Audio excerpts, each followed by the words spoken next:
ஒவ்வொருவரும் பயபக்தியோடு கூட உங்கள் இருதயங்களை தேவ சமூகத்தில் ஒப்புக் கொடுங்கள். அவருடைய மகத்தான கிருபை நம் இருதயங்களை தொடுவதாக.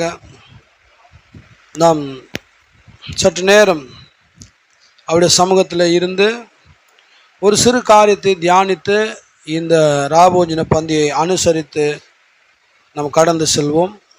அவருடைய இரக்கம் கிருபை நம்மோடு இருப்பதாக. Price the lord Jesus. ஒவ்வொருவரும் பயபக்தியோடு, ஒவ்வொருவரும் விசுவாசத்தோடு நாம் தரித்திருப்போம். நாம் விசுவாசத்தோடு கூட தேவனை அணுகுவோம். Praise the lord Jesus. ஹல்லேலூயா. இயேசுவே உந்தன் மாசில்லா இரத்தம் எந்தனுக்காக சிந்தினீரே, கோரப்பாடுகள் யாவும் சகித்தீர், அத்தனையும் எனக்காகவே. இயேசுவே உந்தன் மாசில்லா இரத்தம் எந்தனுக்காக சிந்தினீரே, கோரப்பாடுகள் யாவும் சகித்தீர், அத்தனையும் எனக்காகவே. மாபாவியாம் என்னை நினைக்க மன்னான நான் எம்மாத்திரமையா, மாபாவியாம் என் My Lord Jesus எம்மாத்திரமையா, தேவதூதரிலோ மகிபனாய் என்னை மாற்றின அன்பை துதிப்பேன். தேவதூதரிலோ மகிபனாய் என்னை மாற்றின அன்பை துதிப்பேன். எந்தன் பாவங்கள் பார சுமை போல் தாங்க கூடாத மாபாரமே, மன்னிக்கும் தயை பெருத்த என் தேவா, மன்னித்தும் மறந்தும் தள்ளினீர். மாபாவியாம் என்னை நினைக்க மன்னான நான் எம்மாத்திரமையா, மாபாவியாம் என்னை நினைக்க மன்னான நான் எம்மாத்திரமையா, தேவதூதரிலோ மகிபனாய் என்னை மாற்றின அன்பை துதிப்பேன். தேவதூதரிலோ மகிபனாய் என்னை மாற்றிய அன்பை துதிப்பேன். இயேசுவே அன்பின் இரட்சகரே, ஆத்தும நேசரே, நீ நல்ல தேவன் ஆண்டவரே. நாங்களும் நல்ல ஒரு நல்ல ஆண்டவரே.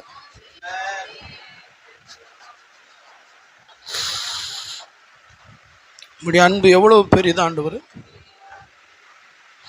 தாய் அன்பிலும், தகப்பனுடைய அன்பிலும், பெற்றோர்கள் அன்பிலும், பிள்ளையின் அன்பிலும், கணவன் அன்பிலும், மனைவியின் அன்பிலும், நண்பரின் அன்பிலும், இந்த உலகத்தில் இருக்கிற எல்லா அன்பிலும், ஒரு காதலனுடைய அன்பிலும், ஒரு காதலனுடைய அன்பிலும், விலை மதிக்க முடியாத, நெருங்க முடியாத அன்பு உங்களுடைய அன்பு ஆண்டவரே. நாங்கள் ஒரு நன்மையான கிரியை செய்யாதிருந்தும் எங்களை எவ்வளவா நேசித்தீர் ஆண்டவரே. நாங்கள் பாவிகளாக இருக்கும் பொழுதே எங்களை நேசித்தீர். நாங்கள் உமக்கு புறமுதுகு காட்டின பொழுது நீ எங்களை நேசித்து, விக்கிரங்களுக்கு முன்பாக மண்டியிட்ட நேரங்களிலும் நீ எங்களை நேசித்து, நாங்கள் தேவனற்றவர்களாய் வார்த்தை விட்டு வெகு தூரம் விலகி நரகாக்கினின் பிள்ளைகளாக, அந்தகாரத்தின் பிள்ளைகளாக நாங்கள் கிரியை செய்திருந்த நாட்களில் எங்களை நேசித்தீர். நாங்கள் உன்னத பாட்டில் வாசிக்கிறோம், உங்களுடைய நேசத்தால் சோகமானோம் என்று. ஆமாண்டவர், ஒரு நல்லவனை மற்றவர்கள் நேசிப்பது அது ஒரு நியாயம்தான். ஆனால் நீர் எங்களை நேசித்தது அது எந்த வகையிலும் நியாயம் அல்ல ஆண்டவரே. மாறாக அது உங்களுடைய கிருபை ஆண்டவரே. அந்த கிருபைக்கு முன்பாக எங்களை தாழ்த்துகிறோம். இந்த வேலையில உங்களுடைய மகத்தான கிருபை நினைவு கூர்ந்து உங்களுடைய சமூகத்தில் நின்று கொண்டிருக்கிறோம். எங்களோடு இடைப்படும், எங்களை என்ன நோக்கத்துக்காக அழைத்திரோம் அந்த நோக்கத்தை சரியாய் நாங்கள் செய்து இந்த பூமியிலே நாங்கள் சாட்சியாய் ஜீவிக்க எங்களுக்கு உதவி செய்யும். எங்களுடைய சொந்த சித்தங்கள், சொந்த கருத்துக்கள், சொந்த எண்ணங்களுக்கு நாங்கள் முற்றிலுமாக விலகி எங்கள் சொந்தத்துக்கு நாங்கள் மறித்து நாங்கள் கிறிஸ்து இயேசுக்குள்ளாக உயிர்ப்பிக்கப்பட்டவர்களாக எங்கள் ஜீவியத்தை ஆண்டவரே நீ நடத்த ஒப்பு கொடுக்கணும். இங்கே இருக்கிற ஒவ்வொருவர் மீதும் உடைய கிருபை இருக்கட்டும். ஒவ்வொருவரையும் உடைய இரத்தத்தால் கழுவும், பரிசுத்தப்படுத்தும், அவருடைய தேவைகளை சந்தித்து ஆசீர்வாதத்தை நடத்தும். எல்லா காரியத்திலும் கர்த்தருடைய கிருபை மகிமை இருந்து நடத்தும்படி வேண்டிக் கொண்டு எங்கள் கர்த்தரும் மீட்பரும் ரட்சகருமாக இருக்கிற இயேசு கிறிஸ்துவின் வல்ல நாமத்தில் நன்றிகளை எடுத்து சுவிக்கிறேன். ஆமென், ஆமென், ஆமென், ஆமென், ஆமென். Praise the name of the lord. கர்த்தருடைய நாம் மகிமைப்படுவதாக. இந்த நேரத்தில் பரிசுத்த வேதாகமத்திலிருந்து ஒரே ஒரு வேத பகுதியை நான் வாசிக்க விரும்புகிறேன். அது பழைய ஏற்பாட்டின் தீர்க்கதரிசி மீகாவின் புஸ்தகம் 7ஆம் அதிகாரம் 19வது வசனத்தை வாசிப்போம்.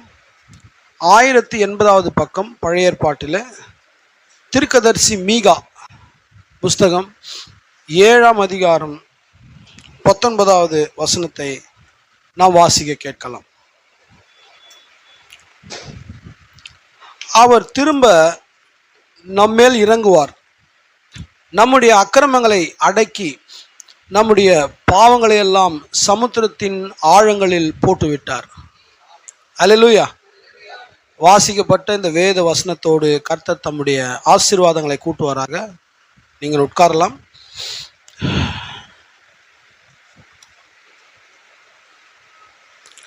கர்த்தருடைய பரிசுத்த நாமம் மகிமைப்படுவதாக.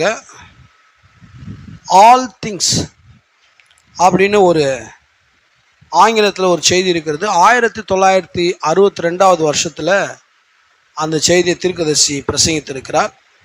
அந்த செய்தியினுடைய பேர் ஆல் திங்ஸ், எல்லாமும், எல்லாம், அந்த மாதிரி ஒரு மீனிங்.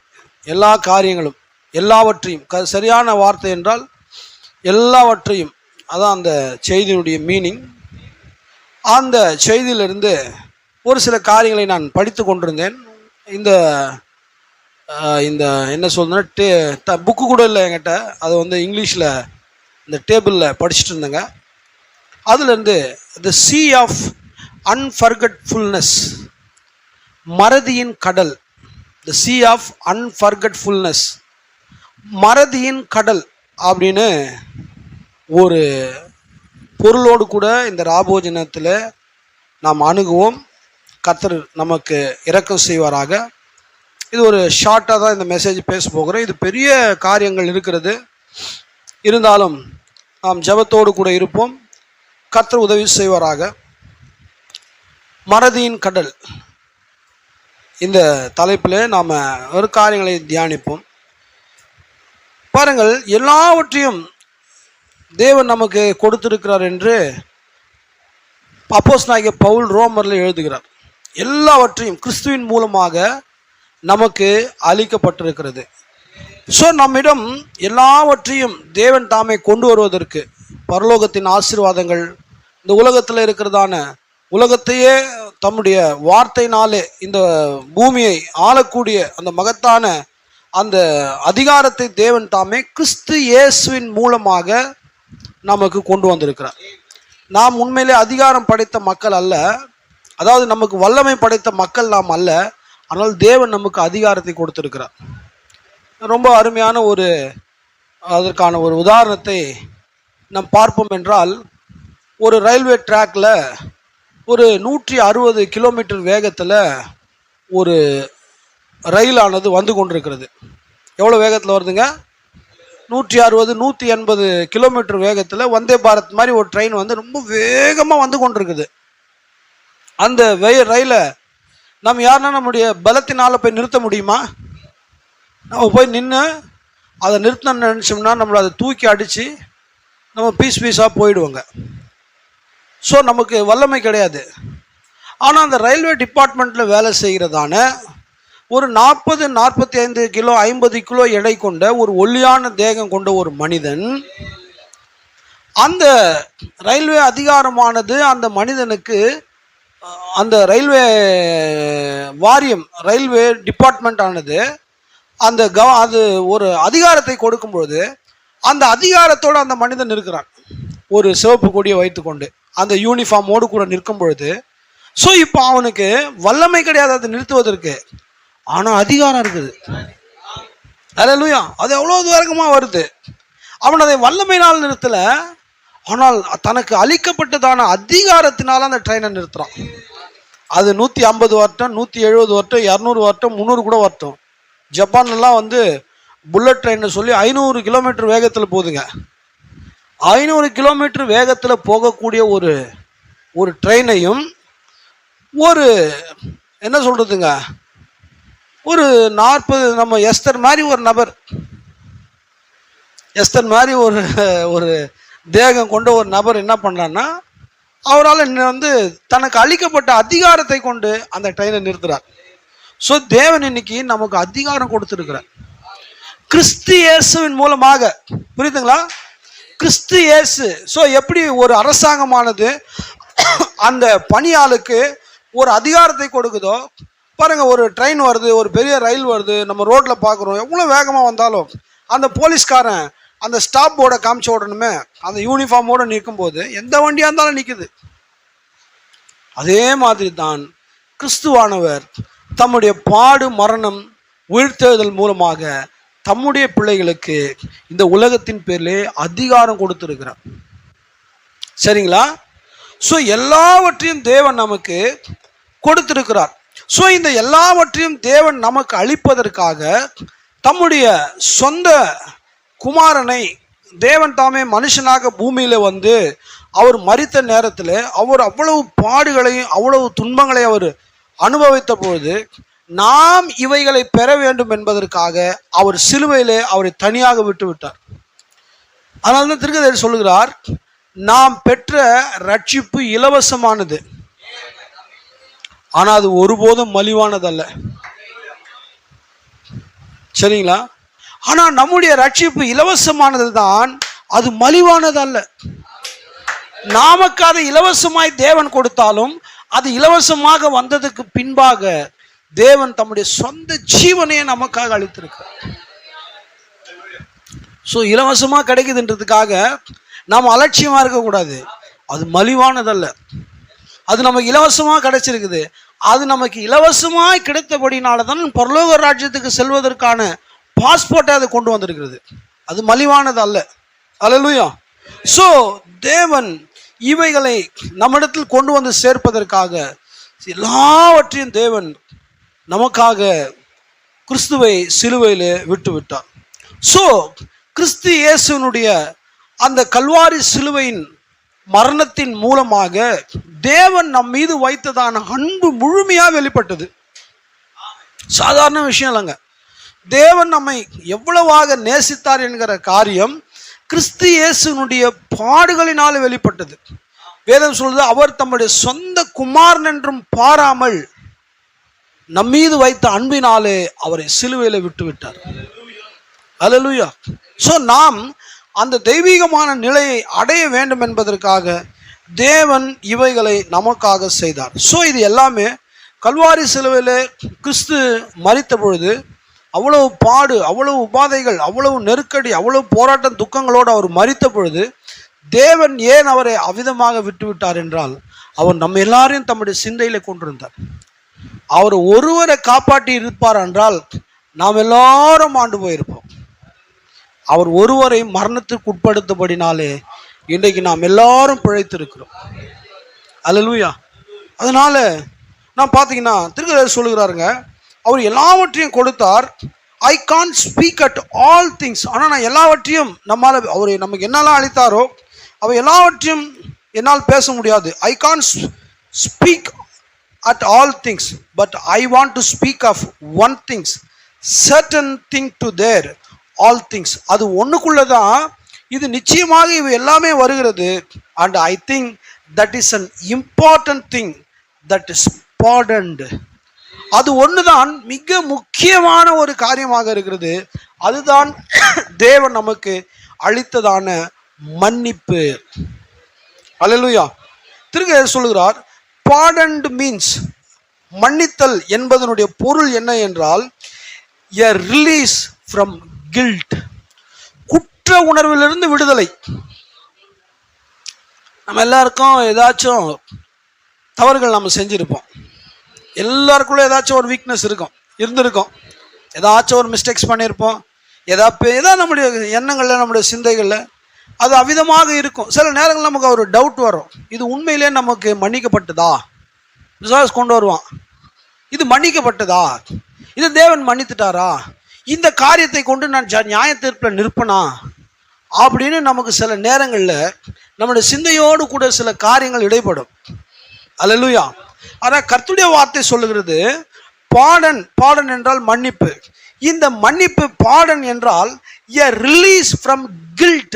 guilt என்றால் guilt எல்லாமே குற்ற உணர்வு. அதாவது நம்மளை மன்னித்தது மாத்திரமல்ல, இது மன்னிக்கப்பட்டதா, நான் செஞ்ச இந்த காரியம் மன்னிக்கப்பட்டதா என்ற குற்ற உணர்விலிருந்து தேவன் நமக்கு விடுதலை கொடுக்கிறார். எல்லாவற்றையும் கல்வாரி சிலுவையில் தேவன் நமக்காக செஞ்சார். திரும்ப சொல்லுவார், இட் இஸ் புட் அவே, அவை நம்மளிருந்து எடுக்கப்பட்டது. there is no more to it, it is forgotten. எல்லாவற்றையும் அவர் நம்மிலிருந்து எடுத்து விட்டார். இனி நம்மிடத்துல ஒன்றுமே இல்லை, அவை எல்லாமே மன்னிக்கப்பட்டது. நாம் ஏன் இந்த ராபோஜன ஆராதனைக்கு, இந்த சேவைக்கு நாம் ஏன் இங்கே வந்திருக்கிறோம் என்றால், தேவன் என்னை மன்னித்தார். என்னை மன்னித்தது, பாவத்திலிருந்து மன்னித்தது மாத்திரமல்ல, அந்த பாவத்தை, நான் செய்த பாவத்தை குறித்ததான குற்ற உணர்விலிருந்து என்னை மன்னித்தார். அல்லேலூயா. பிசாசு நமக்கு எதனா ஒன்று செய்யக்கூடுமானால் அவன் ஒன்னே வந்தான் செய்வான். நீங்கள் செஞ்ச பாவங்களை, நீங்கள் கடந்த காலங்களில் செய்த பாவங்களை உங்களுடைய சிந்தையிலே கொண்டு வந்து நிறுத்தி, நீ வந்துட்டு ஒரு தவறான மனிதன், நீ ஒரு குற்றவாளி, நீ ஒரு குற்றமுள்ளவன் என்பதான ஒரு காரியத்தை தான் பிசாசு நம்மிடத்துல சொல்லக்கூடும். ஆனால் தேவன் நமக்கு குற்ற உணர்விலிருந்தும் அவர் விடுதலையை கொடுத்திருக்கிறார். அல்லேலூயா. ஒரு காலத்தில், பழைய ஏற்பாட்டின் காலங்களில் பாவமானது வெறுமனே மூடப்பட்டிருந்தது. அது ஆட்டுக்கடாக்களின் ரத்தம், அது புறாக்களின் ரத்தம், அது காளைகளின் ரத்தத்தின் கீழாக அந்த பாவமானது மூடப்பட்டது. அதனால தான் நான் ஏற்கனவே சொல்லியிருந்தேங்க, சாமுவேல் தீர்க்கதரிசி எப்படி அந்த எந்தோரில் இருக்கிறதான அஞ்சனம் பார்க்கிற ஸ்திரீ சாமுவேலை மேலே எழுப்பினாள் என்றால், அவர் ஆட்டுக்கடாக்களின் ரத்தத்தின் கீழே இருந்தார். அவருடைய பாவம் முழுமையாக மன்னிக்கப்படாது இருந்தது. அதனால தான் அவங்க பரலோகத்துக்கு போகல. ஏன்னா வேதம் சொல்றது 21-22 category people, they can't enter into the heaven. கொலைபாதகன், பொய்யன், சரிங்களா, பொய் பேசுகிறவன், கொலைபாதகன், துராகிருதம் பண்ணுகிறவர்கள், கீழ்ப்படியாதவர்கள், இணங்காதவர்கள், இந்த மாதிரியான சில கேட்டகரிஸ் வருதுங்க. இந்த விதமான கேட்டகரியில் இவங்க இருந்த இந்த மக்கள் பழைய ஏற்பாட்டின் நாட்களில் இவர்களுக்கு ஒரு பதிலாக ஒரு சப்ஸ்டியூட் தான் கொடுக்கப்பட்டது. இவங்களுக்கு முழுமையாக இவர்கள் பாவம் மன்னிக்கப்படலை. அதனால தான் கர்த்தராகிய இயேசு கிறிஸ்து ரத்தம் சிந்து மட்டுமாக இவர்கள் அந்த 6வது பரிமாணமான பரிசுத்தவான்கள் இளைப்பாறும் ஸ்தலமானது பூமியில் இருந்தது. இயேசு கிறிஸ்து மரித்த அவர் ரத்தத்தை சிந்தின பொழுதுதான் இவர்கள் எல்லாரும் முழுமையான மன்னிப்புக்குள்ள வந்தார்கள். அது ஆபிரகாமா இருக்கட்டும், நிபந்தனையற்ற உடன்படிக்கை தேவன் செய்தார். ஆபிரகாமா இருப்பினும், ஏன்னா இவங்க எல்லாருக்குமே என்னது, ஒரு நிழல்ல தான் இவங்க எல்லாமே அங்க இருந்தாங்க. அதனாலதான் அவர் ரத்தம் சிந்தின பிறகு அந்த முழு இடத்தையுமே சிறைப்பட்டவர்களை சிறையாக்கி கொண்டு அவர் பரலோகத்துக்கு போய் அங்கே மேலே போயிட்டு, வாசல்களே உயருங்கள், அநாதி கதவுகளே திறவுங்கள், யார் அந்த மகிமையின் ராஜா? அல்லேலூயா. கர்த்தராகிய இயேசு கிறிஸ்து சேனைகளின் கர்த்தர் அந்த எல்லா ஜனங்களையும் மேலே கொண்டு போனார். இன்னைக்கு எந்த ஒரு அஞ்சனம் பார்க்குற ஸ்திரீயோ, எந்த ஒரு மந்திரவாதியோ, எந்த ஒரு மாந்திரீகமோ ஒரு உண்மையான விசுவாசியை அழைக்க முடியாது. அவன் பேயை மட்டும்தான் அழைக்க முடியும். ஏன்னா நாம் இன்னைக்கு ஒரு காட்டுப்புறாவோ ஒரு காளையோ ஒரு ஆட்டுக்கடாவின் ரத்தத்தின் கீழ் நாம் இல்லை. நாம் பரிபூர்ண ரத்தமாகிய கர்த்தராகிய இயேசு கிறிஸ்துவின் ரத்தத்தின் கீழாக நாம் இருக்கிறோம். அப்போ பழைய ஏற்பாட்டின் காலங்களிலே பாவமானது வெறுமனே அது மூடப்பட்டிருந்தது. ஆனா இப்போ அது மூடப்பட்டு இல்லை, பாவத்துக்கும் நமக்கும் விவாகரத்து ஆகிவிட்டது. There is no any connection. திருக்கதர்சி used that word. அந்த வார்த்தை திருக்கதர்சி உபயோகிச்சாருங்க. அது நம்மளிருந்து விவாகரத்து ஆகிவிட்டது. விவாகரத்து ஆகிட்டா எந்த ஒரு ரிலேஷன்ஷிப்புமே கிடையாதுங்க. பாவத்துக்கும் நமக்கும் எந்த ஒரு தொடர்பும் இல்லை. தேவன் தாமே கம்ப்ளீட்லி முழுமையாக அதை நம்ம இடத்துல இருந்து எடுத்து போட்டார். சொல்லுகிறார், put it in the sea of the unforgetfulness. sea of unforgetfulness. மறதி என்னும் கடலிலே போட்டார். அல்லேலூயா.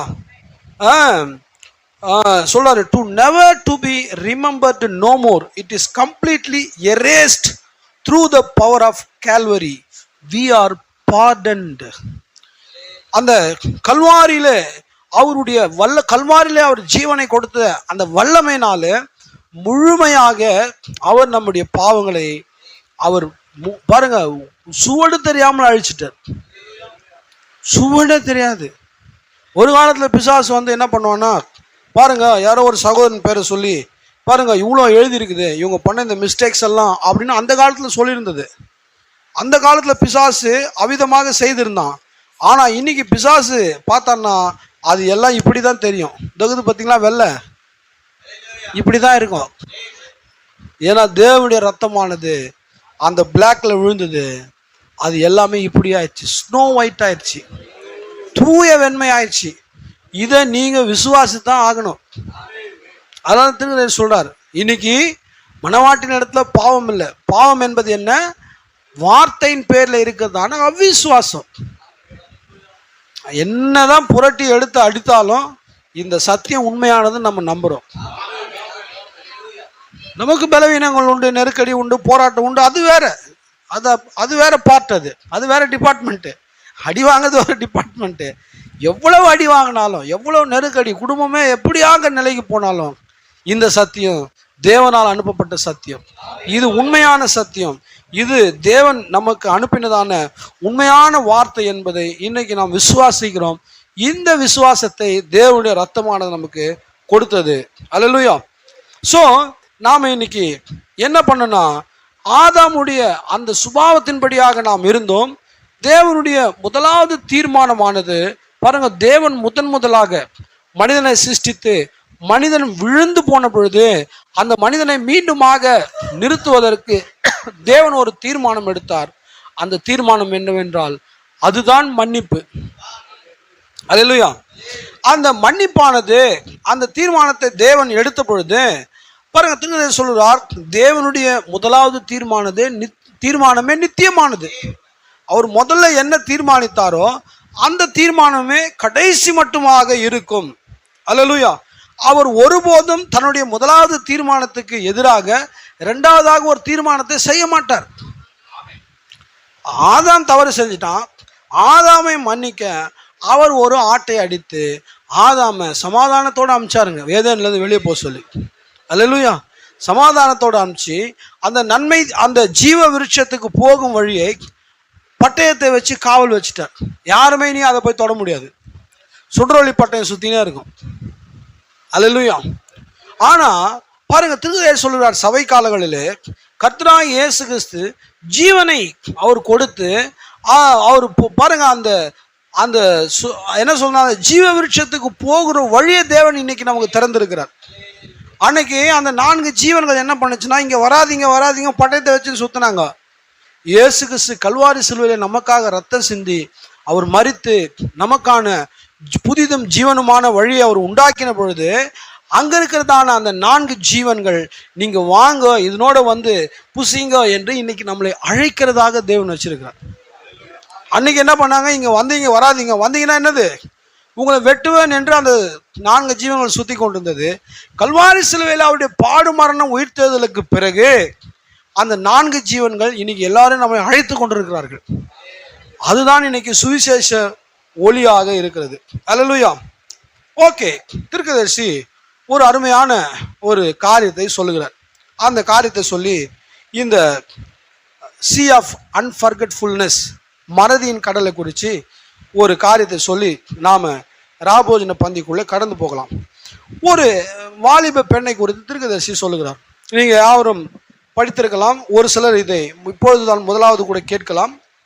ஒரு வீட்டில் ஒரு தகப்பனார் இருந்தார்.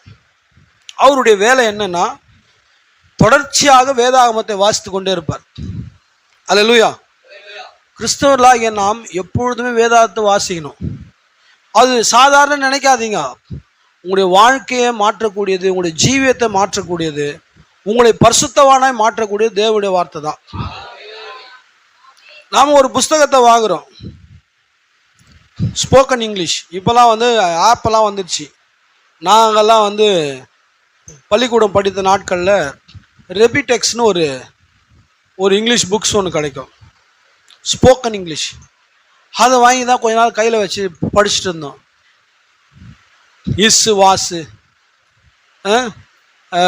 கோ, கானு, இதெல்லாம் வந்துட்டு அந்த present tense, future tense, past tense, இது மாதிரியாக எல்லா விதமான நவுன், வேர்பு, எல்லா விதமான அந்த இலக்கணங்கள், கிராமரெல்லாம் படிக்கிறதுக்கு அந்த புஸ்தகத்தை வாங்கி வச்சுட்டு இருந்தோம். அந்த புஸ்தகத்தை நாம் படிக்கும் பொழுது நாம் 100% ஆங்கிலம் பேசவில்லை என்றாலும் ஏதாச்சும் கொஞ்சம் காரியங்கள் நம்மளால் நிச்சயமாக பேச முடியும். 100% என்னால் இங்கிலீஷ் பேச முடியாது. ஆனால் நான் கொஞ்சம் படிக்கிறேன் இல்லைங்களா, டெய்லி நேரம் கிடைக்கும் போதெல்லாம் படிக்கிறேன். நேரம் கிடைக்கும் போதெல்லாம் படிக்கும்பொழுது புதுசாக ஒரு 10 வார்த்தையை கற்றுக்குவேன். அந்த 10 வார்த்தையை தான் அடிக்கடி யூஸ் பண்ணுவேன். இட் மீன்ஸ் ஒன்றுமே தெரியாமல் இருந்து, ஆங்கிலமே தெரியாத இருந்து நமக்கு அந்த புஸ்தகத்தை நேரம் கிடைக்கும் போது கொஞ்சம் கொஞ்சம் படிக்கும்பொழுது ஏதோ கொஞ்சம் காரியங்களை நம்மளை பேசும்படி அது வச்சது. அல்லேலூயா. நானும் சின்ன வயசில் இருக்கும்போது இந்த தம்பி மாதிரி இருக்கும்பொழுது, இந்த மாதிரி இருக்கும்பொழுது ஒரு புஸ்தகம் ஒன்று வாங்கினேன், மேஜிக் செய்வது எப்படி. ஒரு புஸ்தகத்தை மவுண்ட் ரோடு அந்த போஸ்ட் ஆஃபீஸ் கிட்ட வச்சு விற்றுந்தாங்க, மேஜிக் செய்வது எப்படி. அந்த புஸ்தகத்தை நான் பார்த்த உடனே வாங்கிட்டேன். அது வாங்கி ஒரு 10 ரூபா தான் அந்த புஸ்தகம். அதுலேருந்து ஒரு 4-5 ட்ரிக்கை நான் கற்றுக்கினேன். அது என்ன பண்ணுவாங்கன்னா, ஒரு கர்ச்சீப் இருக்கும், அந்த கர்ச்சீப்பில் 4 மூலையிலையும் தீக்குச்சியை உள்ளே சொருகிட்டு என்ன பண்ணுவாங்கன்னா, அது உள்ளே இருக்கிறதே தெரியாது. நடுவில் ஒரு தீக்குச்சியை வச்சு மடித்து ஓரமாக சொருகின குச்சியை உடைச்ச உடனே அவங்க உடைச்ச உடனே காமிச்சா உள்ளே இருக்கிற குச்சியை அப்படியே எடுத்து காட்டும். அவர் அப்படியே ஆச்சரியப்படுவாங்க. இந்த மாதிரி இதை ஏன் சொல்ல வரேன்னா, ஏதோ ஒரு புஸ்தகத்தை நாம் வாங்கி படிக்கும் பொழுது ஏதோ ஒரு சில காரியம் நமக்குள்ளேருந்து வெளிப்படுது. இந்த உலகத்தில் இருக்கிறதுலே ஒரே ஒரு புஸ்தகம் தான் பரிசுத்த புஸ்தகம், பரிசுத்த வேதாகமம். நான் ஒரு இங்கிலீஷ் கோர்ஸுக்காக, ஒரு ஸ்போக்கன் இங்கிலீஷ்காக நான் ஒரு புஸ்தகத்தை வாங்கி படிக்கும்பொழுது ஏதோ ஒரு 4 வார்த்தை இங்கிலீஷ் என்னால் பேச முடிஞ்சதுன்னா, நான் ஒரு மேஜிக் புஸ்தகத்தை வாங்கி ஏதோ ஒரு 2-3 ட்ரிக்கை என்னால் செய்ய முடிஞ்சதுன்னா, வேதாகமத்தை நாம் படிக்கும்பொழுது நம்மால் பரிசுத்தமாய் மாற முடியாதா? முடியாதா? நிச்சயமாக முடியும். நீங்கள் தொடர்ந்து வேதத்தை வாசிங்க, உங்களுடைய சிந்தை மாறும், எண்ணம் மாறும், உங்களுடைய நினைவுகள் மாறும், உங்கள் யோசனைகள் மாறும், எல்லாமே மாறும். வேதாகமத்தை நீங்கள் வாசிக்கும் பொழுது நீங்கள் நிச்சயமாக ஒரு பரிசுத்தவானாக மாறுவீர்கள். ஏன்னா இது ஜீவனுள்ள தேவனுடைய வார்த்தை. வானமும் பூமியும் ஒழிந்து போய் இந்த வார்த்தை ஒருபோதும் ஒழிந்து போகாது. இப்போ இந்த தகப்பனார் என்ன பண்றாருன்னா, அவர் வீட்டில் இருக்கும்பொழுது இந்த வேதாகமத்தை வாசிப்பார். இந்த வேதாகமத்தை வாசித்து அவர் என்ன பண்ணுவார்னா, திடீர்னு சத்தம் விடுவார், பயங்கரமாக சத்தம் விடுவார். திடீர்னு என்ன பண்ணுவார், அவர் பயங்கரமாக சிரிப்பார். திடீர்னு கரங்களை தட்டி அல்லேலூயா அல்லேலூயா அல்லேலூயா அல்லேலூயா அப்படின்னு அவர் சத்தம் போடுவார். கர்த்தரன் மெய்ப்பரார், எஸ் எஸ் என்னுடைய மெய்ப்பரா இருக்கிறார், நான் ஒரு ஆடா இருக்கிறேன். அவர் என்னை புல்லுள்ள இடங்களில் மேய்த்து, அல்லேலூயா, அவர் என்னை எங்கெல்லாம் புல்லுகுதோ அங்கதான் நடத்துவார். இவ்விதமாக ஓவர் எக்ஸ்பிரஸ் பண்ணுவார். அவர் என்ன படிக்கிறாரோ சாதாரணம் அப்படியே வந்து ரோமன் கேத்தலிக் பிலீவர் மாதிரி படிக்க மாட்டார். அவர் அப்படிலாம் படிக்க மாட்டார். அவர் என்ன படிக்கிறாரோ அப்படியே எக்ஸ்பிரஸ்ல வெளிப்படுத்துவார். அவர் இப்படியே தான் இருப்பாருங்க. அவர் வீட்டுக்கு, அவர் ரூமுக்கு அவர் இருந்தாலே ஒரே அழுகை சத்தம் கேட்கும். என் தாய் என்னை பாவத்திலே கர்ப்பம் தரித்தாள் என்ற போது அவர் அழுவார். என்னெல்லாம் வேத வசனம் இருக்குது அந்த வசனத்தை அப்படியே ரியாக்ட் பண்ணுவார். ஆமா, இயேசு கிறிஸ்து நேற்று மீண்டும் என்று மாறாதவராக இருக்கிறார்னு படிச்சா ரொம்ப சந்தோஷப்படுவார். அவர் அன்னைக்கு என்ன செஞ்சாரோ இன்னைக்கு செய்வார். அவர் இன்னைக்கும் மாறாதவராக இருக்கிறார். இவ்விதமான ஒரு உணர்வு அவருக்குள்ள அதிகமா இருக்கும். இப்படியா இருந்த அவர் என்ன பண்ணிட்டார்னா, அழுது கொண்டோம், சத்தமிட்டு கொண்டோம், இந்த வேதாகமத்தை படித்து கொண்டோம் இருப்பாருங்க. அவர் எப்பொழுதெல்லாம் வேதத்தை வாசிக்கிறாரோ, தன்னுடைய பாவமானது மன்னிக்கப்பட்டதை குறித்து எப்போல்லாம் வாசிக்கிறாரோ அப்பெல்லாம் அழுது கத்தி க்ளோரி க்ளோரி, மகிமை மகிமை, சோத்திரம் சோத்திரம் ரொம்ப சத்தம் போடுவார். இப்படியா இருக்கும்பொழுது அவருடைய பொண்ணு சின்ன வயசுல இருந்து வளர்ந்த பொண்ணு, எல்லாரும் பைபிள் வாசிப்பாங்க. ஆனா இவர் வாசிக்கிறது ஒரு ஒரு ஒரு வைப்ரேஷனா இருக்கும். ரூமு ஒரு வைப் அப்படியே கொண்டு வருவார் அவரு. ஒரு நாள் என்ன பண்ணா, அந்த பொண்ணு வந்து பெரிய பிள்ளையாகி அதுக்கு வந்து மேரேஜ் ஆகி கொஞ்சம் என்ன பண்ணுறாங்கன்னா, அவங்க வீட்டுக்கு கொஞ்சம் பெண்களுடைய நண்பர், பெண் தோழிகள்லாம் பார்க்க வராங்க. யார? இந்த பொண்ணை பார்க்க வராங்க. வீட்டுக்கு வரேன்னு சொல்லிட்டாங்க. உடனே இந்த பொண்ணு என்ன வந்து, ஓகே எல்லாரும் வாங்க அப்படின்னு எல்லாரையும் வர வச்சுது. ஆனால் வீட்டில் ஒரே யோசனை, அப்பாவுக்கு என்ன வேலை, எப்போ பாரு பைபிளை தான் வாசிப்பார். இவரு வாசிச்சா சும்மா இருக்க மாட்டார். திடீர்னு கத்துவார், திடீர்னு அழுவார், திடீர்னு குதிப்பார், திடீர்னு ஓன்னு சத்தமிடுவார். இவரை என்னதான் பண்றது அப்படின்னு இந்த பொண்ணுக்கு யோசனை வந்து ஒரு சரியான ஐடியா ஒன்று வந்தது. அப்பா மேல் வீட்டில் தூக்கி போட்டுடலாம். மேல் வீட்டில் போட்டு இந்த வேதத்தை கொடுத்தா தானே சத்தம் அதிகமாக வரும். அதனால இன்னைக்கு வேதத்தை கட் பண்ணிட்டு ஒரு புவியியல் புஸ்தகம், ஜியோகிராஃபி புக்கை கொண்டு போய் கையில் கொடுத்துச்சு. அப்பாவை ஆஃப் பண்ணுறதுக்கு ஒரு வழியை கண்டுபிடிச்சிச்சு. அல்லேலூயா. அதனால என்ன பண்ணிட்டாங்கன்னா, அப்பாவை தூக்கி மேல் ரூம்ல போட்டுச்சு. அப்பா மேல் ரூம்ல இருக்கிறாரு. எல்லாம் பெண்கள்லாம் வந்துட்டாங்க. அவங்களுக்கு வந்த உடனே பேசிட்டு இருக்கிறாங்க. பீஸா சர்வே பண்ணுறது, பீஸா, அப்புறம் ப்ரௌனி கேக்கு, அப்புறம் வந்து பிளாக் ஃபாரஸ்ட்டு, ஒயிட் ஃபாரஸ்ட்டு எல்லாம் வருது. எல்லாம் வந்து க்ரீன் டீ, அந்த டீ, எல்லா டீயும் பண்ணினே இருக்கிறாங்க. பொண்ணு நினைக்குது, அப்பா எந்த சத்தமும் போடலை, அருமையாக இருக்குது, நல்லா ஸ்மூத்தாக போய்க்குதுன்னு இவங்க இருக்கிற உலக கதைகள்லாம் அப்படியே பேசிட்டே இருக்கிறாங்க.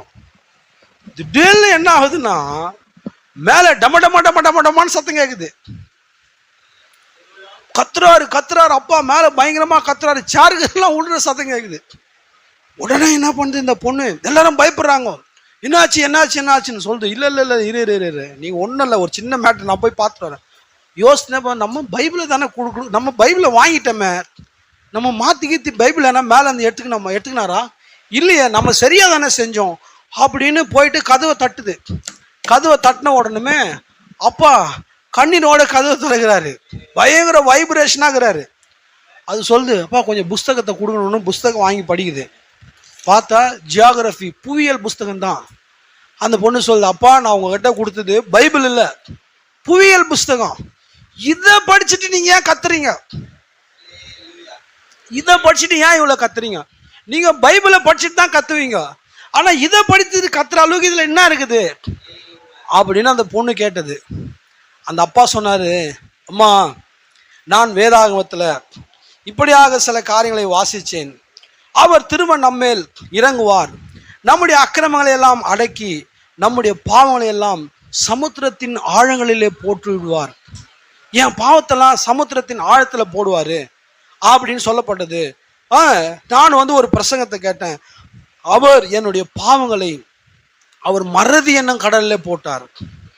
வெகு தூரத்துல கொண்டு போய் அவர் அடக்கம் பண்ணப்பட்ட போது என்னுடைய பாவங்களை அவர் வெகு தூரத்திலே மறதி என்னும் கடத்துல போட்டுட்டாரு. அந்த பாவங்கள் இனி நினைக்கப்படாது என்று நான் வாசிச்சேன். இது வந்து என்னுடைய இருதயத்துல இருந்தது. நீ கொடுத்த இந்த புவியியல் புஸ்தகத்தை வாசிச்சேன். இந்த புவியியல் புஸ்தகத்துல நான் வாசிக்கும் பொழுது ஒரு 2-3 சாப்டர் படித்தேன். இப்ப பார்த்தா கடல் பத்தி ஒரு சம்பவம் வந்துருச்சு. அந்த கடலை குறித்து நான் வாசித்து கொண்டே இருந்தேன். பூமியில இருக்கிறதான சமுத்திரத்துல சில இடங்கள்ல சமுத்திரத்துல இந்த புவியியல் புஸ்தகம் போட்டுக்குது, விஞ்ஞானம் ஆராய்ச்சி செஞ்சு போட்டுக்குது. சமுத்திரத்துல சில இடங்கள்ல பாருங்க தரையே இல்லையா, பாட்டம்லெஸ்ஸா இருக்குதான். அதை போட்டு ஏதாவது ஒரு பொருளை போட்டோம்னா அது பல ஆயிரம் வருஷங்களாக கோடிக்கணக்கான வருஷங்களாக கீழே விழுந்து கொண்டேதான் இருக்குதா. அதை பிடிப்பதற்கு ஒண்ணுமே இல்லையா. பூமியில சமுத்திரத்துல அப்படியான சில இடங்கள் இருக்குதான். இது உண்மை என்று நீ கொடுத்த இந்த புவியியல் புஸ்தகத்துல போட்டிருந்தது. அப்போ நான் நினைச்சேன், என்னுடைய பரிசுத்த வேதாகமத்துல என்னுடைய பாவங்களை அவர் தாமே தொலை தூரத்துல ஆழங்கள்ல போட்டார்னு சொல்லப்படுது. அந்த வேத வசனத்தை ஆதரிப்பதற்கு இந்த புவியியல் புஸ்தகம் இருந்தபடினால என்னால சத்தம் விடாமல் இருக்க முடியவில்லை. அல்லேலூயா. என்னால சத்தம் இடாமல் இருக்க முடியல. என்னுடைய தேவன் எதை செய்தாரோ அதை உண்மை என்று நீ கொடுத்த இந்த புஸ்தகம் அதை உண்மை என்று நிரூபிச்சிருச்சு. அதனால என்னால சும்மா இருக்க முடியல. என்னால இப்ப சும்மாவே இருக்க முடியல அப்படின்னு சொல்லி அந்த பெண்ணிடத்துல அந்த தகப்பன் சொன்னாராம், ஒரு உண்மையான கிறிஸ்தவனை எதை வச்சுமே மடக்கவே முடியாது, அவனை எதை வச்சுமே கட்ட முடியாது, அது சகோதரனோ சகோதரியோ. அல்லேலூயா. ஸோ பாருங்க, அவர் என்ன சொல்றார்னா, என்னுடைய பரிசுத்த வேதாகம் எவ்வளவு சத்தியம் என்பதை இந்த அறிவியல் புஸ்தகத்தின் மூலமாக நான் புரிந்து கொண்டேன்.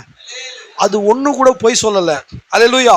ஸோ என்னுடைய பாவங்கள் மன்னிக்கப்பட்டதுமின்றி இனி ஒருபோதும் நினைவு கூறப்படாத மறதியின் கடலிலே அது போட்டப்பட்டது என்ற காரியத்தை நான் வாசித்த பொழுது என்னுடைய இருதயம் அவ்வளவாக மகிழ்ச்சி கொண்டது என்று அவர் சொன்னாராம். அல்லேலூயா. ஸோ பாருங்க, இந்த சம்பவத்தை தீர்க்கதரிசி தான் சொன்னாருங்க. தீர்க்கதரிசி அந்த ஆல் திங்ஸ் என்ற செய்தியில, நிறைய செய்தியில நீங்க படிச்சிருப்பீங்க, இந்த சம்பவத்தை தீர்க்கதரிசி சொல்லுகிறார். அப்போ உண்மையிலேயே இந்த சமுத்திரத்தை குறித்த காரியங்களை நாம் பார்க்கும் பொழுது பாருங்க, தேவனுக்கு முதலாவது அவர் சர்வ ஞானி. தேவனுக்கு உண்மையிலேயே பாருங்க, தேவன் புதிதாக ஒன்றை கற்றுக்கொள்ளவும் முடியாது. நம்மள மாதிரி புதுசா ஒன்றை கற்றுன்னு இருக்கவே முடியாது. 10-15 வருஷத்துக்கு முன்னால வாட்ஸ்அப்னா என்னன்னே தெரியாது. 30 வருஷத்துக்கு முன்னால ஃபேஸ்புக்னா என்ன தெரியாது. ஃபேஸ்புக்னா என்ன நினைப்பாங்க, முகம் புத்தகம், மூஞ்சி புஸ்தகம், இந்த மாதிரி தான் நினச்சிக்குவாங்க. உண்மை இல்லைங்களா?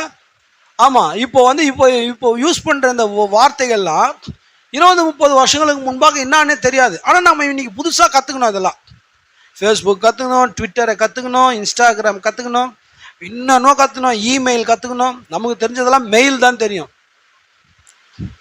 ஆனால் இமெயில் வந்துடுச்சு, எலக்ட்ரானிக் மெயில், இதெல்லாம் இந்த மாதிரி புதுசா இன்னைக்கு இந்த மொபைலில், இந்த ஆப்பிள் ஃபோனில் இருக்கிற அந்த டூல்ஸ் பேருங்களை பார்த்தாலே நாம் ரொம்ப எக்ஸ்பர்ட்டாக மாறிட்டோம். ஆனால் தேவன் புதுசாக அந்த மாதிரி எதுவுமே மாற்றவரே கிடையாது. அவர் சர்வ ஞானி. இந்த நாட்களில், இந்த உலகத்தில், இந்த 2000க்கு அப்புறமா வாட்ஸ்அப்னு ஒன்று வரும், ஃபேஸ்புக்னு ஒன்று வரும், ஜிமெயில்னு ஒன்று வரும், யாஹூன்னு ஒன்று வரும். இதெல்லாம் வரும்ன்றத அவர் முன்னமே அறிந்திருக்கிறார். நம்ம தான் இப்போ அறிஞ்சிக்கணும். ஏன்னா அவர் சகலத்தையும் அறிந்தவர், சர்வ ஞானி. பார்த்தீங்கன்னா தேவன் பாருங்க, புதுசா ஒன்றை கற்றுக்கொள்ளவும் கூடாது, தேவன் எதையோ மறக்கவும் கூடாது. மறதி என்பது it's a kind of weakness. அது ஒரு பலவீனம். உண்மையா இல்லைங்களா? மறதி, ஏன்னா மறந்துட்டேன் அப்படின்னு சொன்னோம்னா நாம மனுஷன். தேவன் மறக்கலாமா? பாருங்க, என் உள்ளம் கைகளே உன்னை வரைந்திருக்கிறேன், நீ ஒருபோதும் என்னால் மறக்கப்படுவதில்லை. யார் சொன்னாருங்க? கர்த்தர் சொன்னார். நீ என்னால் மறக்கப்படுவதில்லை. அவருக்கு மறதி என்ற ஒன்றே கிடையாது. ஆனா அவருக்கு மறதி என்ற ஒன்றே இல்லாம நாம பாவம்லாம் செஞ்சுட்டு நாம் அவர் முன்னால நின்னோம்னா அவருக்கு தான் மறதியே இல்லையா? நம்முடைய பாவம்லாம் அவருக்கு முன்னால வந்துன்னே இருக்கும். அவர் நம்மை பாவத்தோடு தான் பார்க்க வேண்டிய சூழ்நிலை வரும். அப்போ அவர் பாவத்தோடு நம்மளை பார்க்கும்பொழுது நம்மோடு அவரால் ஒரு ஐக்கியமாக முழுமையாக இருக்க முடியாது. சரி, ஏதோ போனால் போட்டோம், அந்த மாதிரி ஒரு அடிப்படையில் தான் அவர் நம்மளோட என்ன பண்ணுவாருங்க, ஒரு ஐக்கியம் கொள்ள முடியுமே தவிர, ஏன்னா நம்முடைய பாவங்கள் அவருக்கு முன்பாக தெரியுது இல்லைங்களா. அதனால அவர் என்ன பண்ணுவார்னா, இவ்வளோ பண்ணிட்டு நேற்று எவ்வளோ வார்த்தை பேசிட்டு இன்னைக்கு வந்து நீ சோத்திரம் பண்ணுறியா, நேற்று என்னன்னாலும் பிரச்சனை பண்ணிட்டு இன்னைக்கு வந்து நீ ஒன்றும் தெரியாத போல இங்கே சர்ச்சில் உட்காந்துக்கிறியா அப்படின்னு அவர் பார்த்துட்டாருன்னா நம்ம என்ன ஆகுங்க, நாம டோட்டலாக டேமேஜ் ஆகிடும். அதனால அவர் என்ன பண்ணார்னா, அந்த மாதிரியான ஒரு உணர்வோடு அவர் நம்மை பார்ப்பதை விரும்பவில்லை. அவரால் மறக்கவும் முடியாது.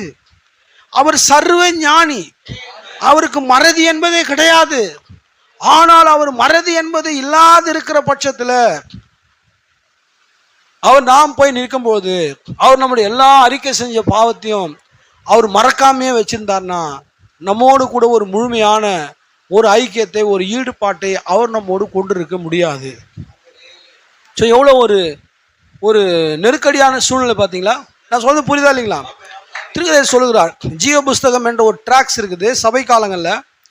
ஆண்டவர் சொல்கிறாருங்க மோசேன் இடத்துல, நீங்கள் என்ன பண்ணுங்கன்னா, எகிப்திலிருந்து புறப்பட்ட நீங்கள் யாதொரு அந்த கட்டளைகளை கொடுத்தார். இது எந்த ஒன்றையும் நமஸ்கரிக்காத, யாதொன்றை நீ செய்யாத, இதுக்கு விரோதமாக எனக்கு தவிர வேறு தேவர்கள் வேண்டாம், வேறு எதையும் நீ நமஸ்கரிக்க வேண்டாம், இதை மாத்திரம் நீ செய்ய, அப்படி நீ செஞ்சினா நீ ஜனத்தின் மத்தியில் இராதபடி அறுப்புண்டு போவாய்ன்னு சொன்னாருங்களா. அறுப்புண்டு போவாய்ன்னு சொன்னாருங்க. ஆனால் அவிதமாக மோசேனுடைய நியாயப்பிரமாணம் கொண்டு வந்தது பிறகு மோசேக்கு அப்புறம் யோசுவா வந்து, யோசுவாவுக்கு அப்புறம் 450 வருஷம் அங்கே தேசத்தில் நியாயாதிபதிகள் வந்து, அதுக்கப்புறம் சாமுவேல் வந்து, சாமுவேல் வந்ததுக்கு அப்புறமா சவுலை ராஜாவாக்கி, சவுலுக்கு அப்புறமா தாவீது ராஜாவாகி, தாவீதுக்கு அப்புறமா சாலமோன் ராஜாவான பிறகு, சாலமோன் மரித்த பிறகு சாலமோனுடைய பையன் ரெகோபெயாம் என்கிறதான ஒருத்தர் இருக்கிறான்.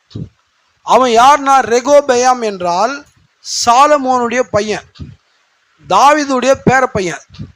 அதே நேரத்தில் எரோபெயாம் என்ற ஒருத்தன் இருக்கிறான். எரோபெயாம் ரெகோபெயாம் என்கிறதான இந்த 2 பேர் ஒரே நேரத்தில் வாழ்கிறானுங்க. இதில் என்ன பண்ணுறான்னா, இந்த எரோபெயாம் இந்த சாலமோனுடைய இந்த நெருக்கடியான பிரச்சனைகள்னால தேவன் தாமே இஸ்ரவேலை 2ஆ பிரிக்கிறார். 10 கோத்திரத்தை எரோபெயாம் கிட்ட கொடுக்குறார், 2 கோத்திரத்தை ரெகோபெயாம் கிட்ட கொடுக்குறார். 2 கோத்திரம் வந்து யார்கிட்ட வருதுன்னா, தாவீது, சாலமோனுடைய பையன் இருக்கான் இல்லைங்களா, ரெகோபெயாம், அவங்கிட்ட, புரியுதா இல்லைங்களா, யூதா கோத்திரத்தையும் பெஞ்சமின் கோத்திரத்தையும் கொடுத்துட்டார். யூதா பெஞ்சமின் மற்ற 10 கோத்திரங்கள் அங்கே அகியா என்ற ஒரு தீர்க்கதரிசி வந்து அந்த துண்டுகளை வந்து என்ன பண்ண பிரிக்கிறாருங்க. பிரிச்சதுக்கு அப்புறமா 10 துண்டை அவனுக்கிட்ட கொடுக்குறாரு எரோபெயாம் கிட்ட, 2 துண்டு இந்த ரெகோபெயாம் கிட்ட கொடுக்குறாரு. ஸோ இப்போ தேசமானது இஸ்ரவேல் 12 கோத்திரம் 2 பார்ட் ஆயிட்டாங்க. ஒன்று வடபாகம், இன்னொன்று தென்பாகம். இப்போ சண்டை போட்டு அனுப்புகிற வடைகளை தென்களை மாதிரி. அப்போ வந்து என்ன பண்ணாங்கன்னா, ஒன்று வந்து நார்த் சைடு, இன்னொன்று சவுத் சைடு. சரிங்களா. இந்த 2 பாகம் இருக்கும் பொழுது இப்போ major portion of the people எங்கே இருக்கிறாங்கன்னா, எரோபெயாம் என்கிறதான இந்த மனிதனிடத்தில் இருக்கிறாங்க. ஆனால் இந்த ரெகோபெயாம்னு இருக்கான் பார்த்தீங்களா, சாலமோனுடைய பையனாகிய ரெகோபெயாம், இவன் தாவீதுடைய நகரத்தில் இருக்கிறான். ஏன்னா வந்து யூதா கோத்திரத்தையும் பெஞ்சமின் கோத்திரத்தையும் அவன் வச்சு ஆளுகை செய்யறதுனால இவன் இருக்கிற இடத்துல தான் சாலமோனுடைய தேவாலயம் இருக்குது. 2 கோத்திரம் வச்சுக்கிறான் இல்லைங்களா, அவன் கையில் தான் சாலமோனுடைய தேவாலயம் அவங்க அண்டரில் தான், அவங்களுடைய கட்டுப்பாட்டில் தான் இருக்குது. வச்சுக்கிறாங்கன்னா இன்றைக்கும் அதே மாதிரி பிரச்சனை தான் இருக்குது. அங்கே ஒரு ஆலயம் இருக்குது, அங்கே வந்து அவங்க சொல்கிறாங்க, இப்போ யூதர்கள் சொல்கிறாங்க இது எங்களுடைய இடம்னு, முஸ்லீம்கள் சொல்கிறாங்க இது எங்களுடைய இடம்னு, கிறிஸ்டியன்ஸ் என்ன சொல்கிறாங்க, அவங்க சொல்கிறாங்க இது ஜீசஸ் பிறந்தா இது எங்களுடைய இடம்னு. இன்னும் அந்த ட்ரையாங்கிள் சண்டை அங்கே போயினே தான் இருக்குது. அதனால் என்ன ஆயிடுச்சுன்னா, சாலமோனுடைய பையனாகிய ரெகோபெயாம் கட்டுப்பாட்டில் தான் இருக்குது. அப்படி இருக்கும் பொழுது இந்த எரோபெயாம் ஒரு நூதனமான யோசனை பண்ணுறான். பொதுவாகவே வருஷத்தில் 3 தடவை பண்டிகை கொண்டாட இஸ்ரவேல் ஜனங்கள் அந்த தேவாலயத்துக்கு வரணுன்ட்டு ஏற்கனவே டெடிகேஷன் பண்ணும்போதே சொல்லப்பட்டாயிருச்சு. தேவன் மோசேயின் இடத்துலையே பிரமாணமாக கொடுத்தார். இப்போ இந்த யெரொபெயாம் என்ன பண்ணுறான்னா, இந்த ஜனங்கள் தேவாலயத்தை தேவனை தொழுவத்துக் கொள்வதற்காக சாலமோன் தாவீது நகரத்துக்கு போனாங்கன்னா அவங்க சாலமோனுடைய பையனுடைய பக்கமாக சார்ந்து அவளுடைய இருதயம் அவன் பக்கமாக சேர்ந்துச்சுன்னா நம்மளை அவன் என்ன பண்ணுவான், இந்த ஜனங்க நம்மளை எதிர்த்துருவாங்கன்னு சொல்லிட்டு தானிலும் பெத்தேலிலும் 2 இடம், தானிலும் பெத்தேலிலும் அவனை என்ன பண்ணிட்டான்னா ஒரு நந்தி சிலையை வச்சுட்டான். கோமாதா புரியுதுங்களா? கோமாதா சிலையை வச்சு இந்த சிலை தான், இதுதான் நம்முடைய தெய்வம், இதுதான் நம்முடைய நந்தினி, இதுதான் நம்முடைய கோமாதா, இதுதான் நம்முடைய காடு, இந்த காடு கட்டி நீங்கள் வணங்குனீங்கன்னா உங்களை இது சாங்கல சேமமாக வைக்கும் அப்படின்னு சொல்லி பாருங்க, மேனிப்புலேட் பண்ணிட்டான். தேவனுடைய ஜனங்களை தவறானபடி கையாண்டான். அதற்கு யார் ஒத்துழைத்தது என்றால் தானும் எப்பிராயிமும் அந்த ஆலயத்தை கட்டுவதற்கு இடங்களை கொடுத்தாங்க.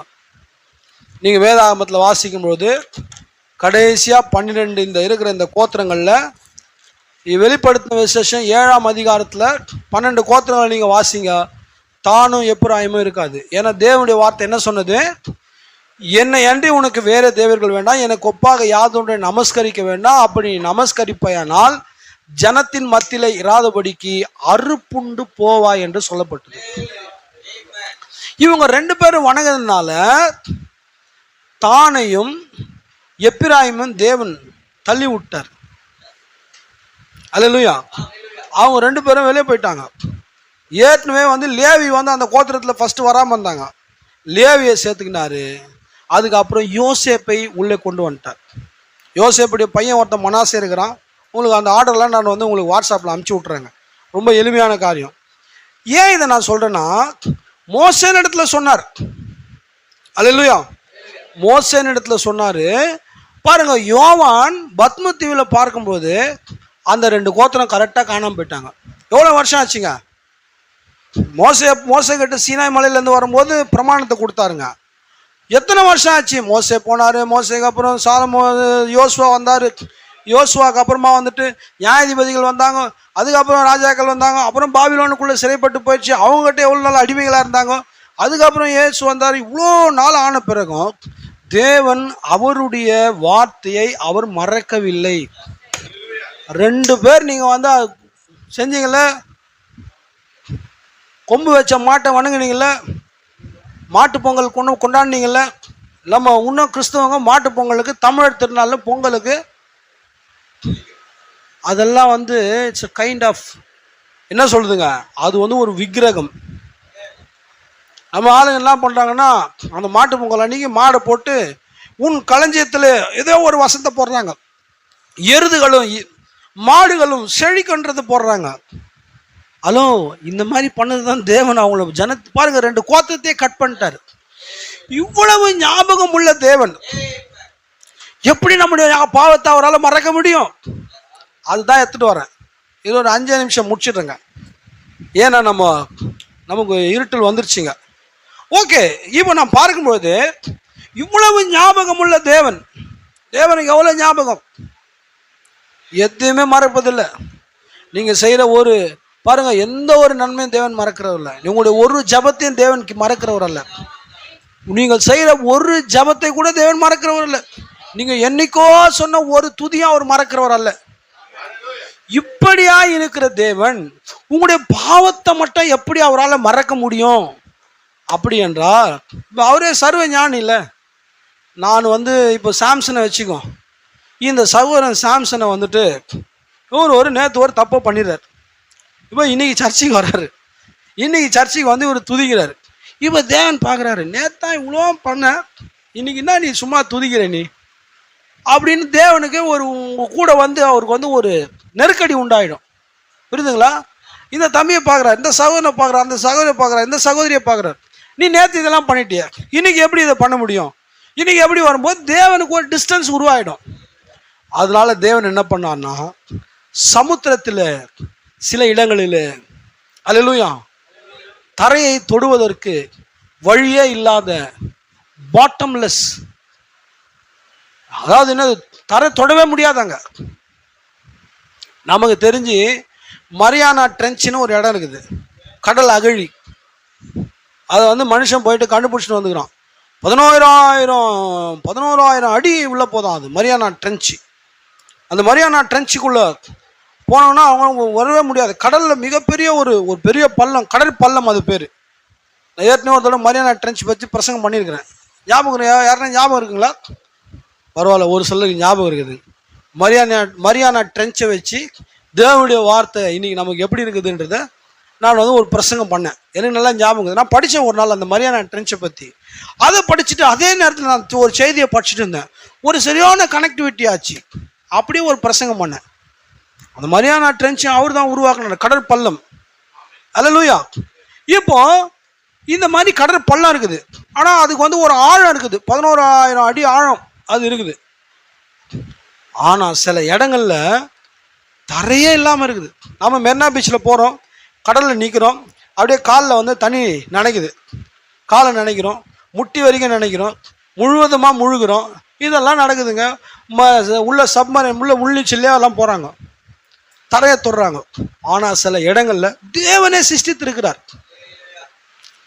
அதைத்தான் அந்த ஃபாதர் கண்டுபிடிச்சிருக்கிறார்.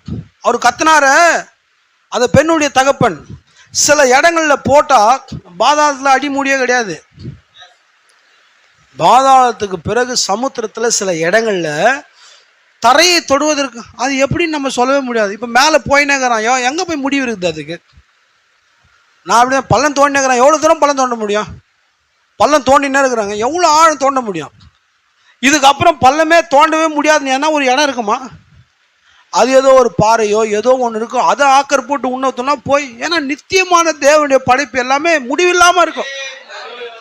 ஏன்னா இதை சிருஷ்டித்தவன் நித்திய தேவன். என்னுடைய சும்மா எளிமையான ஒரு கேள்வி, எவ்வளோ 1000 அடி தொலை போட்டு எவ்வளோ 1000 அடி போட முடியும்? இப்போ கடல்லையே வந்து ஒரு 11,000 அடிக்கு மரியானா ட்ரென்ச்சில் ஒரு தரகுது. அந்த தரையை ரூட் எடுத்துன்னு போனால் எவ்வளோ ஆழம் வரும்? ஆனால் சில இடங்கள்ல தரையே இல்லை. இந்த மொபைலை போட்டோன்னு வச்சுக்கோங்க, இது ஒரு 10,000 வருஷமா போய் பார்த்தாலும் இது ஊழ்ந்துனே தான் இருக்கும். உண்மைங்க. சிலதெல்லாம் கேள்வியே கேட்கக்கூடாது தேவனுடைய. ஏன்னா சர்வ ஞானியை நம்ம இந்த குருவி மூளையை வச்சு புரிஞ்சிக்க முடியாது. அவர் சர்வ ஞானி. அல்லேலூயா. அவர் என்ன சொன்னாரோ ஆமாங்க ஆண்டவர், எனக்கு புரியல ஆண்டவர், ஆனால் உண்மை கேட்டார். எல்லாரும் கூட வந்தவங்களாம் போயிட்டாங்க, 70 பேர் போயிட்டாங்க. போய் கேட்டார், சீசர் கேட்டார், நீங்களும் போய்விட மனதாக இருக்கிறீங்களா? அவங்க சொல்லிட்டாங்க, நீங்கள் என்ன வேணா பேசுங்க, புரியுதோ புரியலையோ நாங்கள் ஆமா மட்டும் போட்டுக்குவோம். ஏன்னா நாங்கள் வேற யார்கிட்ட போவோம், எங்களுக்கு வேற எங்க நித்திய ஜீவ வாசனைங்குது. நீங்கள் எதை வேணா சொல்லுங்க, புரிஞ்சாலும் ஆமேன்னு சொல்லுவோம், புரியலனாலும் ஆமேன்னு சொல்லுவோம். அப்படிதான் உண்மையான கிறிஸ்தவர்கள். அதுதான் சொல்றேங்க. இதை தூக்கி போடுறோம் நம்ம கடல்ல, இதை போட்டோம்னா அந்த அந்த மாதிரியான அது எல்லா இடமும் கிடையாது. சில இடங்கள்ல தேவன் அதை சிருஷ்டித்து வச்சிருக்கார், சிருஷ்டிகர்த்தர். இதை போட்டோம்னா விழுந்துனே இருக்குது, முடிவில்லாமல் விழுந்துனே இருக்குது. அது எங்க போய் லேண்ட் ஆகும்னா யாருக்கும் தெரியாது. அது எதுக்கு தேவன் சிருஷ்டித்தார்னா உங்களுக்காக எனக்காக சிருஷ்டித்தார். நீங்கள் உங்களுடைய தப்பிதங்களை அவரிடத்துல அறிக்கை செய்யும் பொழுது, அறிக்கை செய்யலாம் கிடையாது, எந்த ஒரு தவறை நீங்கள் செய்தாலும் அந்த தவறை தேவனுடைய சமூகத்தில் போய் நீங்கள் அறிக்கை செய்யும் பொழுது உங்களுடைய அறிக்கை செய்யப்பட்ட அந்த தவறானதை தேவன் மறதியின் கடல்ல போடுறாராம். அல்லேலூயா. ஏன்னா அவரால் மறக்க முடியாது. ஆனா உங்களுடைய தப்ப அவர் மறக்கலைன்னா உங்களோட ஐக்கியம் கொள்ள முடியாது. அதனாலேயே தேவன் மறதியின் கடலை அவர் உண்டாக்கினார். அல்லேலூயா. புரியுதா இல்லைங்களா உங்களுக்கு? இந்த மறதியின் கடலை அவர் உருவாக்கி திருக்கதரிசி எவ்வளவு வந்து அற்புதமா சொல்றாருங்க பாருங்க. அவருடைய சிந்தையில் ஒருபோதும் அந்த தவறுகள், நீங்கள் செய்த தவறுகள், அறிக்கை செய்த தவறுகள் அவருடைய சிந்தையில் ஒருபோதும் வராதவாறு தேவன் அதை தாமே அங்கே கொண்டு போய் போடுகிறார். அவரு கொண்டு போய் நீ சொல்ற அந்த தவறுகளை அப்படியே வாங்கி போய் அந்த முடிவில்லாத ஆழமான கடல்ல போட்டுறார். அப்போதான் அது அவர் மைண்ட்ல வருது இல்லையா. நேற்று நான் ஸ்மோக் பண்ணிட்டேன், பேச்சுக்கு சொல்கிறேன், பண்ணலைங்க. நேற்று ஒரு ஸ்மோக் பண்ணிட்டேன், இன்னைக்கு போய் நான் சொல்கிறேன், ஆண்டவரே நான் ஒரு ஸ்மோக் பண்ணிட்டேன் ஆண்டவரே, என்னை மன்னிச்சிடுங்க ஆண்டவரே. எனக்கு வந்து ரொம்ப என்ன பண்ணதுன்னே தெரில. ஒரு பேய் ஃப்ரெண்டு என் கூட வந்து, யாருங்க பேய் ஃப்ரெண்டு, பேய் நண்பன் என் கூட வந்து எனக்கு ஒரு சிகரெட்டை கொடுத்து விட்டான். அந்த பேய் நண்பனோட சேர்ந்து நானும் ஒரு இழுத்துட்டேன். அதனால் வந்துட்டு என்னை மன்னிச்சிடுங்க ஆண்டவரே, நான் தப்பு செஞ்சுட்டேன் ஆண்டவரே, நான் இனி அப்படி செய்யாத வழி என்னை காத்துக்க ஆண்டவர். நான் நேற்று சொல்லிட்டேன். இப்போ இன்னைக்கு சர்ச்சைக்கு வரேன். இப்போ ஆண்டவர், ஆஹா நேற்று பேய் ஃப்ரெண்டு கூட சேர்ந்து தம் அடிச்சுட்டு இன்னைக்கு எவ்வளோ ஜோராக வந்து உட்கார்ற பத்தியா அப்படின்னு நீ அறிக்கை செய்யாமல் இருந்தால் பார்ப்பாரு. ஆனால் நீ நேற்றே அதை அறிக்கை செஞ்சிருந்தீன்னா அவர் சிந்தையில் அது வரவே வராது. உன்னை ஆரம்பத்தில் அவர் எப்படி பார்த்தார், நீ தவறு செய்வதற்கு முன்பு உன்னை எப்படி பார்த்தார்? திருக்குறள் சொல்லுகிறார், மன்னிக்க வேண்டிய மானிடர் ஒருவருக்கொருவர் மன்னிக்கின்றனர், ஆனால் இயேசுவோ அவர்களைப் போல் இராமல் மன்னித்தும் மறந்தும் விடுகிறார். இப்போ இந்த அம்மா ஒன்று சொல்லிட்டாங்க நேற்று, என்னதான் சொல்லிட்டாங்க, நீ ஒரு முட்டாள் அப்படின்ட்டாங்க நேற்று. நான் என்ன பண்ணுறேன், சரி ஏதோ ஒரு டென்ஷனில் சொல்லிடுச்சு பா இந்த அபிஷா, சரிம்மா உன்னை மன்னிச்சிட்டேன், நேற்றே மன்னிச்சிட்டேன். ஆனால் அபிஷா பார்க்கும்போதெல்லாம் ஞாபகம், என்னை முட்டாள்னு சொன்னல, மன்னிச்சிட்டேன் ஆனால் என்னை முட்டாள்னு சொன்னல. எங்கள் ஒய்ஃப் கிட்ட சொல்ல, ஜெமி அபி நேற்று என்ன பண்ணிச்சு தெரியுமா, பேசினே இருக்கும்போது என்னை முட்டாள் நினைச்சு, நான் மன்னிச்சிட்டேன் பெருசாக எடுத்துக்கல, ஆனால் என்னை முட்டாளி நினைச்சு. எல்லார்கிட்டையும் இப்படியா போய் சொல்லினே இருப்பேன். ஏன்னா நான் மன்னிச்சேன், என்னால் மறக்க முடியல. ஆனால் தேவன் மன்னிப்பாரானால், உண்மையில நினைச்சேன் அவர் மற்ற நம்மளாம் வந்து நம்முடைய பாவெல்லாம் ஒரு சிந்தையில் வந்து மன்னிக்காம அவர் அப்படியே வந்திருந்தா நம்ம எங்கே போய் ஓடி ஒளிவோம்?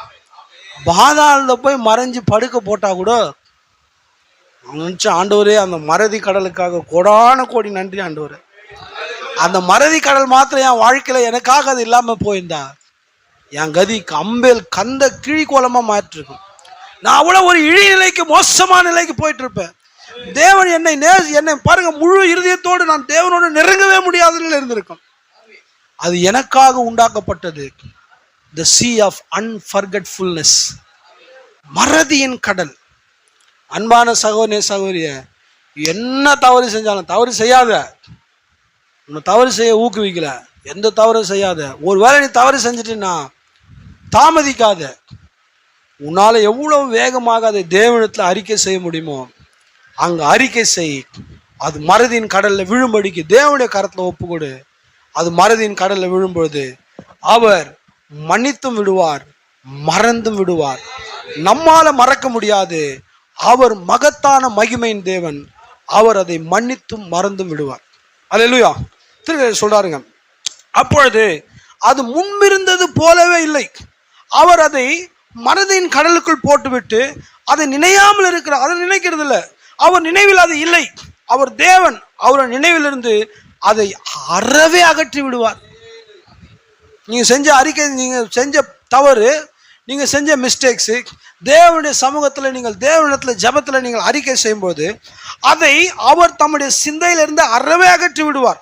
ஆனால் நம்மால் அப்படி செய்ய முடியாது, அவரால் முடியும்.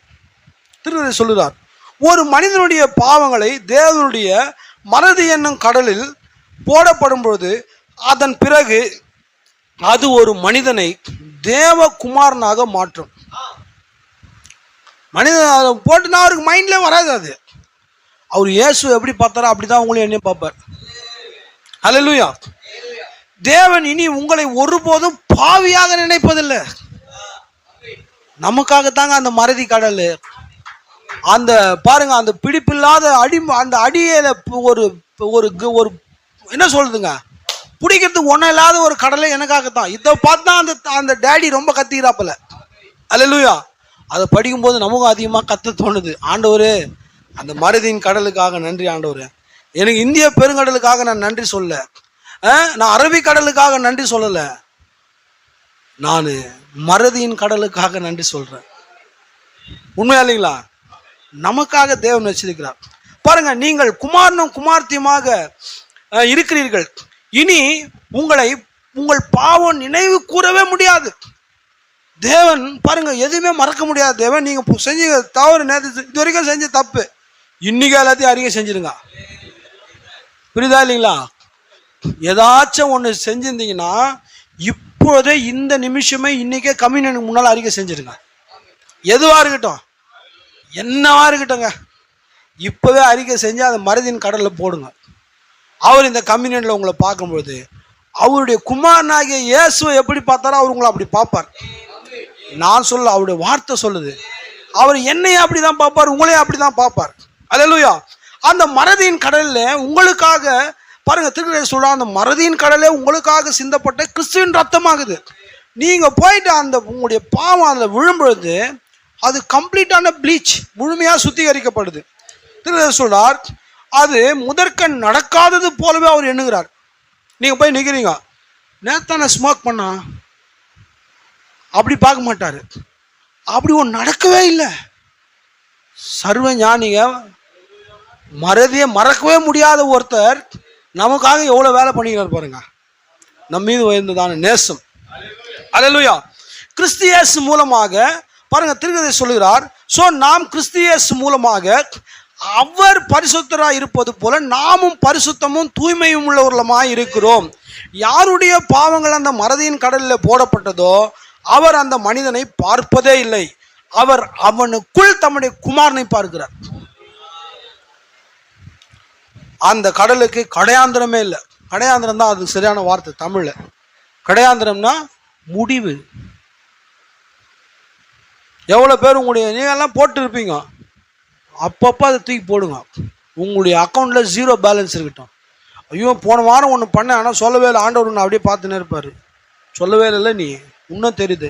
அப்பவே அறிக்கை செய்ய, ஆண்டவரே நான் அதை செஞ்சுட்டேன் ஆண்டவரே, என் பலவீனத்தினால் செஞ்சுட்டேன் ஆண்டவரே, அதை செய்யக்கூடாதுன்னு நினைச்ச ஆண்டவரே, என்னால் முடியல ஆண்டவரே, என்னை மன்னிங்க ஆண்டவர். அது சொன்ன ஸ்பாட்லேயே அவர் உன்னை தேவனுடைய குமாரனா பார்ப்பார்.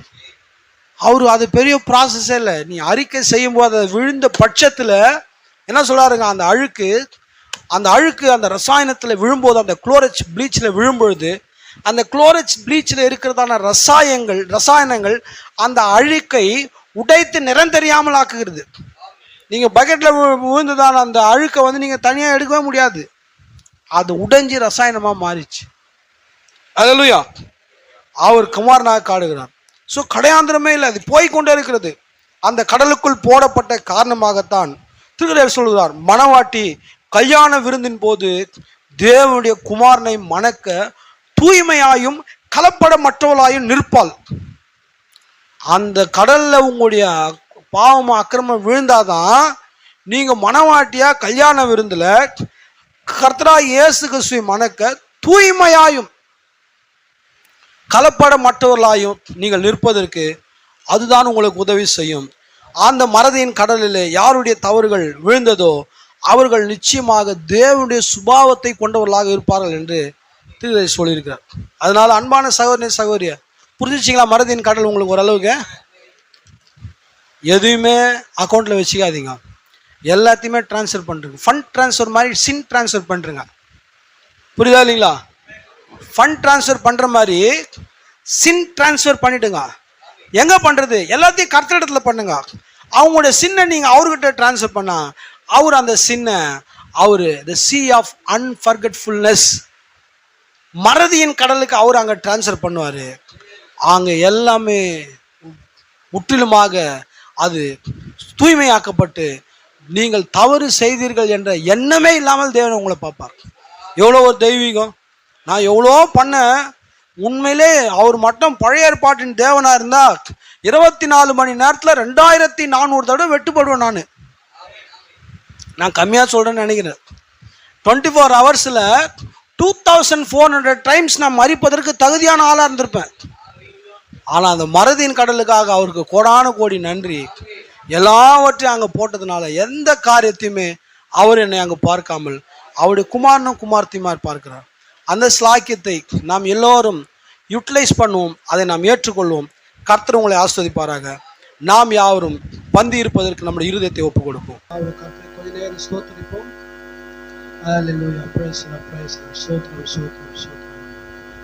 நல்லவரே, உங்களுடைய கிருபை பெருது, இரக்கம் பெருது, தயவு பெருது, அன்பு பெருது. உங்களுடைய நேசம் பெருக மட்டுமாக எங்களுக்கு இந்த காரியங்களை அனுசரிக்க நீர் பாராட்டின கிருபைக்காக நன்றி நன்றி நன்றி நன்றி நன்றி ஆண்டவரே, நன்றி ஆண்டவரே, நன்றி. மெய்யாகவே தேவன் பெரிய கிருபை செய்தார். என் மாம்சத்தை புசித்து என் ரத்தத்தை பானம் பண்ணுவதற்கு நித்திய ஜீவன் உண்டு, அவனை நாம் கடைசி நாளில் எழுப்புவோம் என்று சொன்னார். நிச்சயமாகவே நாம் நித்திய ஜீவனை பெற்றிருக்கிறோம். அந்த மகத்தான எடுத்துக்கொள்ளப்படுதலுக்கு தேவன் நம்ம ஒவ்வொருவரையும் ஆயத்தப்படுத்தியிருக்கிறார். ஒருவேளை அது தாமதித்து அதற்கு முன்பாக நாம் கடந்து செல்லும் என்றார் நிச்சயமாகவே நம்மை தேவன் இந்த முதலாவது உயிர்த்தெழுதலுக்குள்ளே கொண்டு வருவார். அதற்கான எல்லா காரியங்களையும் தேவன் நமக்கு செய்திருக்கிறார். நன்றியோடு தேவனுடைய சமூகத்தில் எப்போது நாம் ஜீவிப்போம். கடைசியாக தேவனுக்கு நன்றி செலுத்தி சகோதரர் ராபர்ட் அவர்களை ஜெபிக்கும்படி அனுப்பி